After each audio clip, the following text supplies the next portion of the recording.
दुनिया में एक से बढ़कर एक क्रिमिनल्स का इतिहास रहा है, लेकिन साउथ अमेरिका के देश कोलंबिया में एक क्रिमिनल ऐसा भी हुआ जो केवल खूंखार और ताकतवर ही नहीं बल्कि दुनिया का 7वां सबसे अमीर इंसान भी था।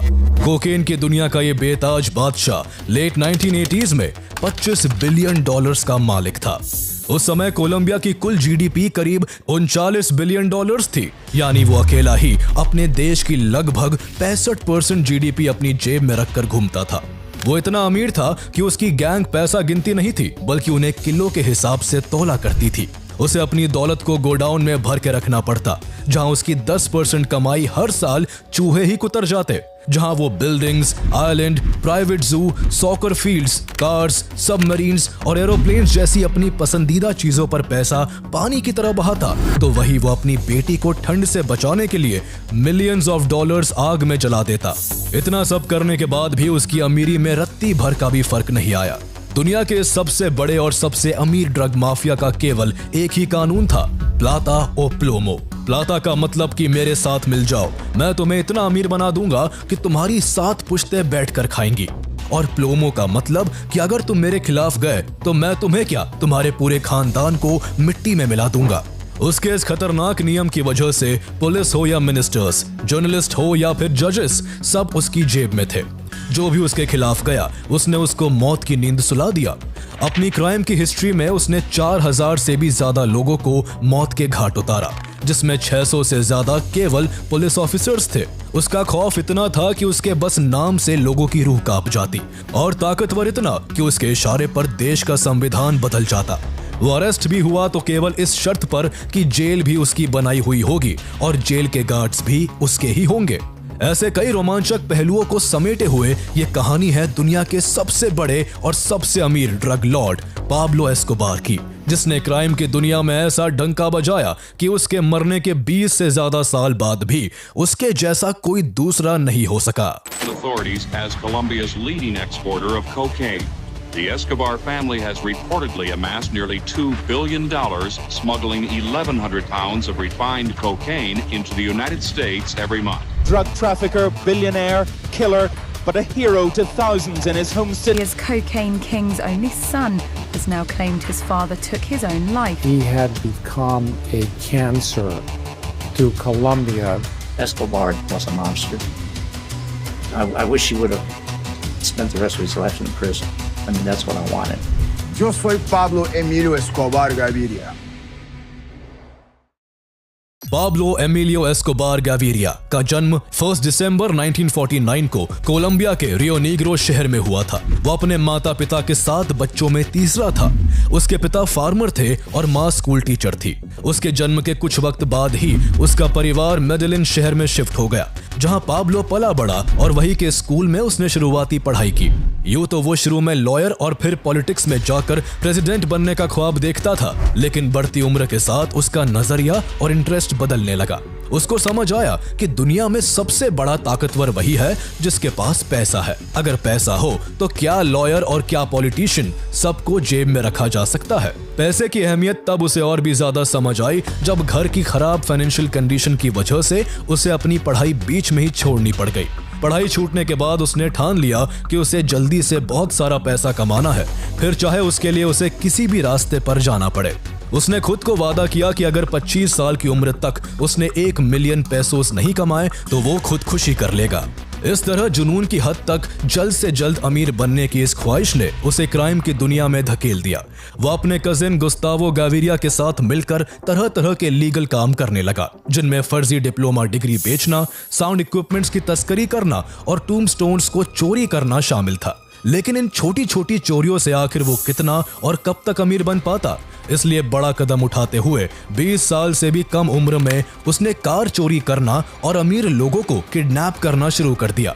जहां वो कार चोरी कर उसके पार्ट्स को बेच करके खूब पैसा कमाता, तो वही अमीर लोगों को किडनैप कर उनकी रिहाई के बदले अच्छी खासी फिरौती वसूल करता। अगर विक्टिम की फैमिली पैसा देने से मना करती तो वो उसे बेरहमी से मार डालता। कई मौकों पर वो बस अपनी धाक जमाने के लिए रैंसम मिलने के बावजूद विक्टिम्स को मार दिया करता था। ऐसा ही तब हुआ जब 1971 में एक बार उसने इंडस्ट्रियलिस्ट डिएगो एचावारिया को किडनैप किया, जिसे रिलीज करने के बदले में उसने $50,000 की डिमांड की। उसकी डिमांड पूरी होने और उसे मन मुताबिक पैसे मिलने के बाद भी उसने डिएगो की जान ले ली। ये चोरी और किडनैपिंग का सिलसिला यूं ही चलता रहा और खुद से किए वादे को पूरा करते हुए वो महज 22 साल की उम्र में ही मिलियनेयर बन गया। एक तरफ उसकी बढ़ती क्राइम एक्टिविटीज से बाकी के क्रिमिनल्स के बीच उसका दबदबा हो रहा था, तो वहीं दूसरी ओर वो पुलिस की नजरों में भी आने लगा था। बहुत बार पुलिस की गिरफ्त से बच निकलने के बाद आखिरकार साल 1974 में कार चोरी करने के जुर्म में उसे अरेस्ट कर लिया गया, जिस कारण उसे कई महीनों तक जेल की हवा खानी पड़ी। जेल जाने के बाद भी पाब्लो का हौसला डगमगाया नहीं, बल्कि उसने पुलिस को रिश्वत देने का तरीका ढूंढ निकाला और अपना काम जारी रखा। पाब्लो का मकसद ही पैसा कमाना था, इसलिए जहां भी उसे ज्यादा कमाई दिखाई देती वो हर उस फील्ड में घुस जाता। वो पैसे के लिए पहले चोरी, फॉर्जरी, किडनैपिंग और मर्डर जैसे क्राइम करता था, लेकिन जब उसका सामना कोकेन के बिजनेस से हुआ तो उसके प्रॉफिट के आगे उसको बाकी सभी काम फीके लगने लगे। ये 1970s का वो दौर था जब अमेरिका में ड्रग्स स्मगल कर कोलंबिया के ड्रग ट्रैफिकर बेशुमार पैसा छाप रहे थे। जो भी इस धंधे में था वो माला माल हो रहा था। इसे अपॉर्चुनिटी के तौर पर देखते हुए पाब्लो एस्कोबार ने इस धंधे में घुसने का मन बना लिया। शुरू में उसने कई ड्रग माफियाओं के लिए काम किया, जिनसे उसने ड्रग के धंधे की बारीकियों को सीखा। उसने न केवल स्मगलिंग रूट्स के बारे में जाना, बल्कि ड्रग वर्ल्ड में बहुत से इंपॉर्टेंट कनेक्शंस भी एस्टैब्लिश कर लिए, जो आगे चलकर उसके बहुत काम आने वाले थे। पाब्लो बहुत अच्छे से जानता था कि बड़ी कामयाबी और बड़ा पैसा दूसरों के लिए काम करके नहीं कमाया जा सकता, इसलिए वो ड्रग्स की दुनिया की अच्छी समझ होने के बाद खुद का ड्रग कार्टेल बनाना चाहता था। इस धंधे में अपने पैर जमाने के लिए उसका पहला टारगेट बड़े प्लेयर्स को रास्ते से हटाना था। इसी मकसद के साथ साल 1975 में उसने मेडेलिन के सबसे बड़े कोकेन ट्रैफिकर फाबियो रेस्ट्रेपो को मरवा डाला और उसके लोगों की जिंदगी इस शर्त पर बख्शी कि उन सबको उसके लिए काम करना पड़ेगा। इस इंसिडेंट के बाद बाकी ड्रग ट्रैफिकर्स के बीच पाब्लो का डर बैठ गया, जिससे उसके लिए अपना बिजनेस बनाना आसान हो गया। अगला साल 1976 पाब्लो एस्कोबार की जिंदगी में कई जरूरी मोड़ लेकर आता है। इस साल उसने ओचोआ ब्रदर्स, कार्लोस लेडर और होजे रोड्रिगेज गाचा जैसे क्रिमिनल्स के साथ मिलकर खुद का मेडेलिन कार्टेल शुरू कर दिया, जिसका काम कोकेन की प्रोडक्शन से लेकर डिस्ट्रीब्यूशन तक का था। कार्टेल का हेड पाब्लो खुद बना, जो पहले ही कोकेन प्रोड्यूसर्स, ट्रांसपोर्ट एक्सपर्ट्स और कुछ करप्ट गवर्नमेंट ऑफिशियल्स के साथ रिलेशंस डेवलप कर चुका था। वो कोकेन की सप्लाई के लिए अजीबोगरीब तरीके इस्तेमाल करता, कभी कार के टायर्स में तो कभी टीवी सेट्स में, कभी मछली के पेट के अंदर तो कभी कॉन्डम्स में। इसके अलावा वो एरोप्लेन्स के टायर्स में भी कोकेन भर के सप्लाई करता और ऐसा करने में उसकी मदद करने वाले पायलट को हर फ्लाइट के लिए $5 लाख का इनाम देता। इस तरह उसकी लीडरशिप में कार्टेल का बिजनेस बढ़ने लगा और उसकी काफी अच्छी कमाई होने लगी। जब उसके पास ज्यादा दौलत हो गई तो उसने बिजनेस को और एक्सपैंड करने के लिए सबमरीन्स और एयरक्राफ्ट्स खरीदकर उनसे कोलंबिया समेत पेरू, बोलीविया और इक्वाडोर जैसे देशों से भी अमेरिका के अंदर कोकेन सप्लाई करना शुरू कर दिया। ताज्जुब की बात यह थी कि पाब्लो 24 घंटे कोकेन से घिरे होने के बावजूद खुद कोकेन कंज्यूम नहीं करता था, जिससे उसके साथी उस पर काफी भरोसा करते थे। जहां उसका बिजनेस अच्छा चलने लगा था तो वहीं इसी साल मार्च 1976 में उसने अपनी गर्लफ्रेंड मारिया विक्टोरिया हेनाओ से शादी कर ली, जो केवल 15 साल की थी और उससे पूरे 11 साल छोटी थी। लेकिन 1976 का साल पाब्लो की जिंदगी में केवल खुशी और दौलत ही नहीं लाया, बल्कि उसकी जिंदगी में जेल की सलाखें भी लेकर आया था। 9 जून 1976 को कोलंबियन इंटेलिजेंस एजेंसी की एक रेड में पाब्लो की कार के टायर्स में से करीब 40 पाउंड कोकेन बरामद होता है, जिसके बाद पाब्लो समेत उसके 6 साथियों को पकड़कर जेल में डाल दिया गया। लेकिन वो इस बार ज्यादा वक्त तक जेल में नहीं टिकने वाला था, क्योंकि वो अब तक क्राइम की दुनिया के काफी दांव पेच सीख चुका था। वो जान चुका था कि कौन सा पासा कब और कहां फेंकना है। उसने कुछ पुलिस अधिकारियों, वकीलों और जजों को रिश्वत देकर तो कुछ को डरा धमकाकर जेल से बाहर निकलने का रास्ता निकाल लिया। जेल से छूटते ही उसने मिसाल कायम करने के लिए उन 2 एजेंट्स को भी मार डाला जिन्होंने उसे अरेस्ट किया था। इस तरह पाब्लो ने अपनी मंशा पूरी दुनिया के सामने साफ जाहिर कर दी थी कि या तो मेरे साथ काम करो या फिर मारे जाओ। इसी को उसने प्लाता और प्लोमो का नाम दिया। प्लाता यानी रिश्वत लो और मेरे साथ हो जाओ, मैं तुम्हें ऊपर से नीचे तक पैसे से भर दूंगा, या फिर प्लोमो यानी अगर मेरे खिलाफ गए तो मैं तुम्हारे साथ साथ तुम्हारे परिवार को भी खत्म कर दूंगा। जर्नलिस्ट हो या फिर पुलिस ऑफिसर्स, मिनिस्टर्स हो या फिर जजेस, सबके सामने वो केवल यही दो ऑप्शंस रखता। उसके इस खतरनाक नियम का असर ये हुआ कि लोग उससे डर कर घूस लेने लगे और उसका धंधा दिन दुनी रात चौगुनी तरक्की करने लगा। जब व्यापार बढ़ने लगा तो दौलत भी बेशुमार बढ़ने लगी। पाब्लो उस दौलत से और भी ज्यादा दौलत कमाने के रास्ते खोजने लगा। उसके कार्टेल ने बहामास के नॉर्मन्स के आइलैंड पर काफी जमीन खरीदी, साथ ही वहां 1 किलोमीटर का एयर स्ट्रिप, कई एयरक्राफ्ट्स, एक हार्बर, कुछ बोट्स और मकान खरीदे। वहां कोकेन को स्टोर करने के लिए एक रेफ्रिजरेटेड वेयरहाउस भी बनवाया गया, जिसके बाद यह आइलैंड पाब्लो के मेडेलिन कार्टेल का सेंट्रल स्मगलिंग रूट बन गया। यह जगह बहुत सोच समझकर चुनी गई थी, क्योंकि यहां से अमेरिका के फ्लोरिडा का तट कोलंबिया के कंपैरिजन में काफी पास था, जिस कारण यहां से और भी तेजी और आसानी के साथ कोकेन अमेरिका के अंदर भेजा जा सकता था।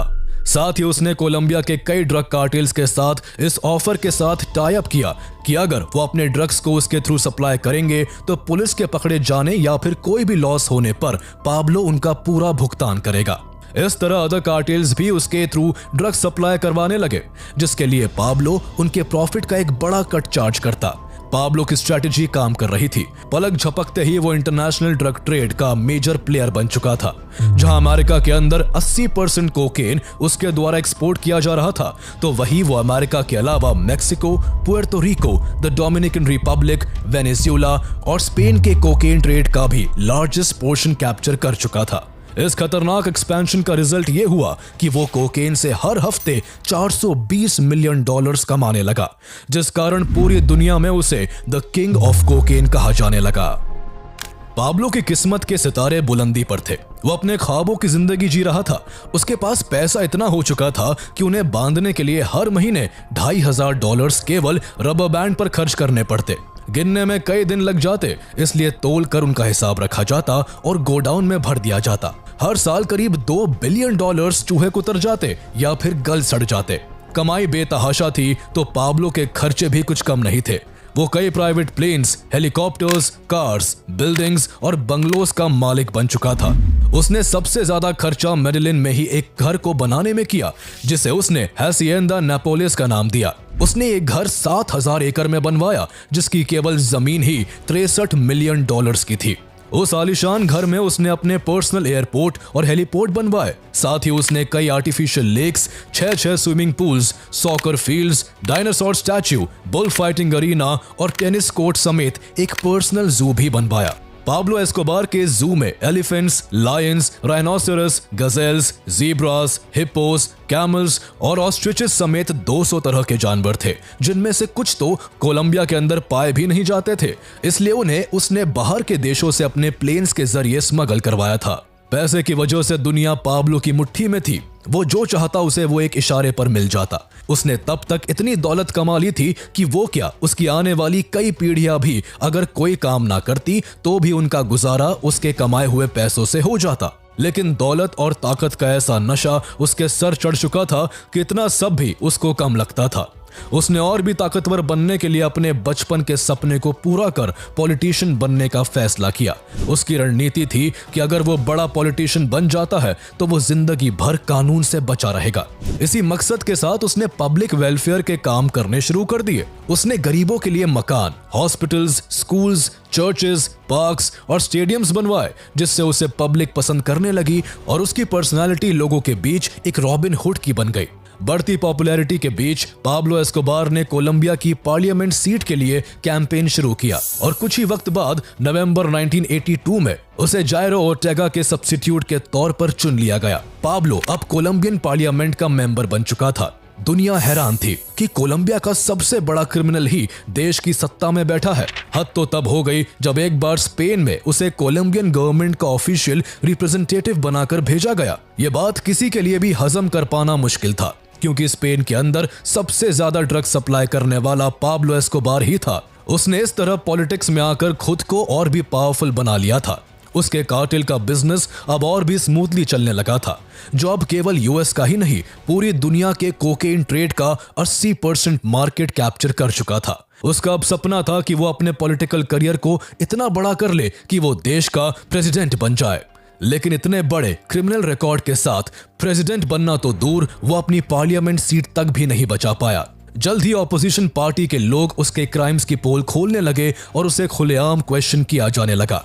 उसके पॉलिटिकल करियर को भारी झटका तब लगा जब जस्टिस मिनिस्टर रॉड्रिगो लारा बोनीला ने उसका पूरा कच्चा चिट्ठा खोलकर उसके खिलाफ इन्वेस्टिगेशन शुरू कर दी। इन्वेस्टिगेशन में उसके पुराने केसेस खोले गए, साथ ही ड्रग्स की कमाई से खरीदी गई उसकी प्रॉपर्टीज और प्लेन्स को भी सीज करने का ऑर्डर दे दिया गया। रही सही कसर तब पूरी हो गई जब एल एस्पेक्टाडोर नाम के अखबार ने इन सारी चीजों के बारे में छापकर पाब्लो की पूरी सच्चाई को दुनिया के सामने उजागर कर दिया। यूं तो हर कोई उसके धंधे से वाकिफ था, लेकिन उसके डर, ताकत और रिश्वत की वजह से सब जानकर भी अनजान बने रहते थे। लेकिन देश के एक बड़े पद पर होने की वजह से उसके कामों को आखिर कब तक नजरअंदाज किया जा सकता था? सत्ता के लालच में कहीं वो दौलत भी ना गवा बैठे, इसलिए पाब्लो एस्कोबार ने जनवरी 1984 में अपनी सीट से रिजाइन कर पॉलिटिक्स से रिटायरमेंट ले लिया। लेकिन बदले की आग में उसने जस्टिस मिनिस्टर रॉड्रिगो लारा बोनीला और एल एस्पेक्टाडोर न्यूज़पेपर के एडिटर को बेरहमी से मार डाला। पाब्लो एस्कोबार के बढ़ते क्राइम्स अब कोलंबियन गवर्नमेंट को काफी परेशान करने लगे थे, इसलिए उसके खिलाफ अरेस्ट वारंट जारी कर दिया गया, जिससे उसे छुपकर रहने को मजबूर होना पड़ा। गवर्नमेंट को ड्रग स्मगलर्स के खिलाफ सख्ती न बरतने के लिए बदनामी सहनी पड़ रही थी, इसलिए कोलंबियन गवर्नमेंट ने यूएस के साथ एक्सट्रेडिशन एग्रीमेंट भी साइन किया, जिसके तहत पाब्लो जैसे ड्रग ट्रैफिकर्स को पकड़कर अमेरिका को सौंप देना था। पाब्लो क्योंकि अमेरिका में 80% कोकेन स्मगल करने के लिए जिम्मेदार था, इसलिए अमेरिका उसे पकड़कर अपनी जेल में कैद करके रखना चाहता था। वहीं पाब्लो एस्कोबार भी केवल अमेरिका के पकड़े जाने से ही खौफ खाता था। उसे पता था कि वो यहाँ कोलंबिया में जब चाहे तब आजाद हो सकता है, लेकिन अगर एक बार वो अमेरिका के हाथों में आ गया तो कभी नहीं छूट पाएगा। इसलिए उसने कोलंबियन गवर्नमेंट के सामने शर्त रखी कि अगर उसे अमेरिका के हवाले ना करके कोलंबिया की ही जेल में रखा जाए तो वो सरेंडर कर देगा। लेकिन गवर्नमेंट ने उसकी शर्त मानने से इनकार कर दिया। बाद में उसने गवर्नमेंट को ऑफर दिया कि अगर उसे एक्सट्रेडिशन एग्रीमेंट से राहत देकर अमेरिका को ना सौंपा जाए तो वो कोलंबिया का $10 बिलियन का कर्ज चुका देगा। देश के कर्ज उतारने की डील अच्छी थी, लेकिन बदनामी के चलते गवर्नमेंट इस शर्त पर भी राजी नहीं हुई। जब सीधी उंगली से घी नहीं निकला तो वो खून खराबे पर उतर आया। उसने एक्सट्रेडिशन पॉलिसीज के खिलाफ लॉस एक्स्ट्राडिटेबल ऑर्गेनाइजेशन बनाई। जो भी बड़ा ऑफिसर एक्सट्रेडिशन एग्रीमेंट के फेवर में बात करता, पाब्लो उसको मरवा देता। इसके अलावा उसने M19 नाम से मशहूर लेफ्ट विंग गुरिल्लास को फंडिंग की, जिन्होंने नवंबर 1985 में कोलंबियन सुप्रीम कोर्ट पर अटैक कर करीब आधे टॉप जजेस की जान ले ली। सुप्रीम कोर्ट को तहस नहस कर दिया गया और एक्सट्रेडिशन एग्रीमेंट समेत हजारों डॉक्यूमेंट्स जलाकर खाक कर दिए गए। इस तरह पाब्लो ने अपने ही देश के खिलाफ जंग छेड़ दी थी, लेकिन इतना सब करने के बाद भी उसकी मुसीबतें कम नहीं हुई। जहां वर्जिलियो बार्को वारगास ने देश का नया प्रेसिडेंट बनते ही यूएस के साथ फिर से एक्सट्रेडिशन ट्रीटी साइन कर दी, तो वही यूएस एजेंसीज की मदद से कोलंबियन फोर्सेस उसके ठिकानों पर रेड कर उसके कोकेन स्टोरेज को जब्त करने लगी। उसको हर तरफ से घिरता देख उसके राइवल काली कार्टेल ने भी उसे टारगेट करना शुरू कर दिया।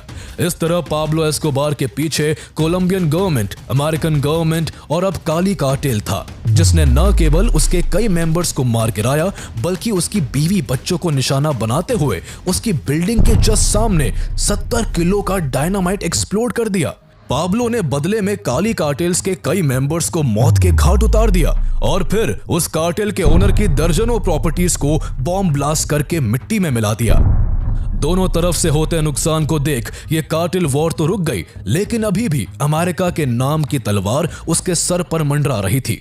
वक्त बदलता गया, लेकिन ना तो एक्सट्रेडिशन एग्रीमेंट रिजेक्ट हुआ, ना ही पाब्लो की बर्बरता रुकी, और इस तरह साल 1989 आ गया। यह साल दुनिया के लिए चौंकाने वाले आंकड़े लेकर आया था, जहां एक आंकड़ा पाब्लो एस्कोबार की नेटवर्थ का था जो करीब $25 बिलियन थी, और इस हिसाब से वो पूरी दुनिया का 7th रिचेस्ट पर्सन था। तो वही एक आंकड़ा पाब्लो द्वारा किए जा रहे मर्डर्स का था, जिसका असल में कोई भी एक्यूरेट नंबर नहीं था। बस सबको इतना पता था कि वो न केवल अपनी अमीरी की ऊंचाई पर है बल्कि अपनी खूनी खेल में भी पीक पर पहुंच चुका है। उस साल उसके कार्टेल ने बोगोटा, मेडेलिन, काली, बुकारामांगा, कार्टेजिना, बारेंक्विला और पेरेरा जैसे शहरों में 100 से भी ज्यादा बॉम्ब ब्लास्ट किए, जिसमें सैकड़ों लोग मारे गए। किसी की भी जान लेना अब उसके लिए जरूरत नहीं बल्कि उसकी आदत बन चुकी थी। वो जब चाहे जिसको चाहे मरवा सकता था। उसने civilians, rivals, police officers, journalist, ministers और जजेस किसी को नहीं बख्शा। वही अब उसके निशाने पर देश के नए प्रेसिडेंट बनने वाले लीडर्स भी थे। जहां अगस्त 1989 में उसने प्रेसिडेंट के सबसे बड़े दावेदार लुइस कार्लोस गैलान को मरवा डाला, तो वही नवंबर 1989 में प्रेसिडेंट पद के दूसरे मेन कैंडिडेट सीजर गैविरिया को मारने के लिए एवियांका फ्लाइट 203 को बॉम्ब से उड़वा दिया, जिसमें 100 से भी ज्यादा मासूम लोग मारे गए। किस्मत से सीजर गैविरिया से ये फ्लाइट मिस हो गई थी, जिस वजह से वो बच गए और देश के अगले राष्ट्रपति बन गए। इसके बाद कोलंबियन फोर्सेस और पाब्लो के बीच खून का खेल कई महीनों तक लगातार चलता रहा, जहां पाब्लो ज्यादा से ज्यादा पुलिस ऑफिसर्स को मारने के लिए गैंगस्टर्स को भारी भरकम इनाम देता था, तो वही कोलंबियन फोर्सेस ने भी उसके क्राइम में इन्वॉल्व उसके cousin and right hand Gustavo Gaviria, brother in law Fabio Henao और उसके कार्टेल के second in command Rodriguez Gacha समेत उसके कई करीबी साथियों को मौत की नींद सुला दिया था। साथ ही उसके सैकड़ों साथी अरेस्ट कर लिए गए थे। इस लगातार चलती खूनी हलचल पर ब्रेक तब लगा जब 1991 में कोलंबियन अथॉरिटीज ने पाब्लो के मन का फैसला सुनाते हुए कोलंबियन क्रिमिनल्स को अमेरिका के हवाले करने का कानून निरस्त कर दिया।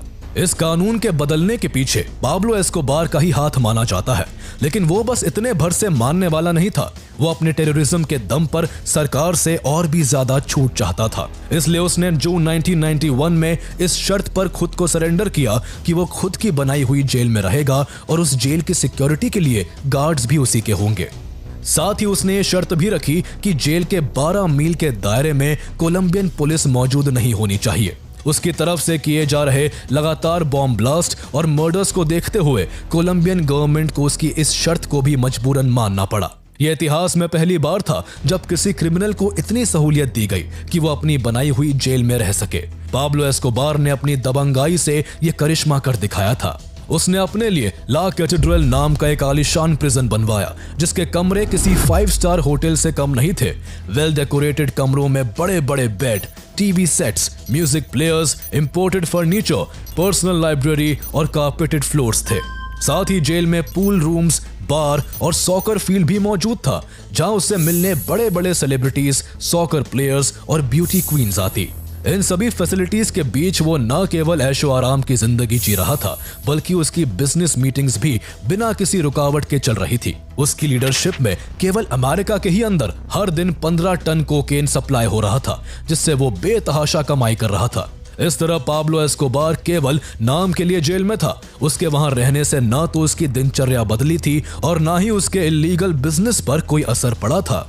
कई महीनों तक वो इसी तरह मजे से अपनी बनाई हुई जेल में रहा, लेकिन एक दिन जब उसने अपने कार्टेल के 2 मेंबर्स को टॉर्चर कर बुरी तरह मार डाला, तो गवर्नमेंट की चिंताएं फिर से बढ़ने लगी। सरकार को समझ आ चुका था कि पाब्लो के उस जेल में रहने से ना तो उसके कोकेन का धंधा कम होगा और ना उसकी ब्रुटैलिटी कम होगी।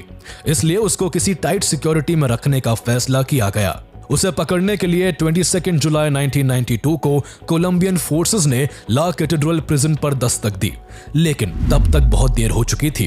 पाब्लो एस्कोबार को अपने सोर्सेस के जरिए गवर्नमेंट का प्लान पहले ही पता चल गया था और वो कोलंबियन फोर्सेस के आने से पहले ही फरार हो चुका था। उसका जेल से भागना कोलंबियन अथॉरिटीज के लिए बेहद शर्मनाक था। अमेरिका इस लापरवाही के लिए उन्हें फटकार रहा था। अमेरिकन गवर्नमेंट जल्द से जल्द अपने देश में बढ़ते ड्रग सप्लाई को रोकना चाहती थी, जिसके लिए कोकेन किंग पाब्लो एस्कोबार का पकड़ा जाना सबसे जरूरी था।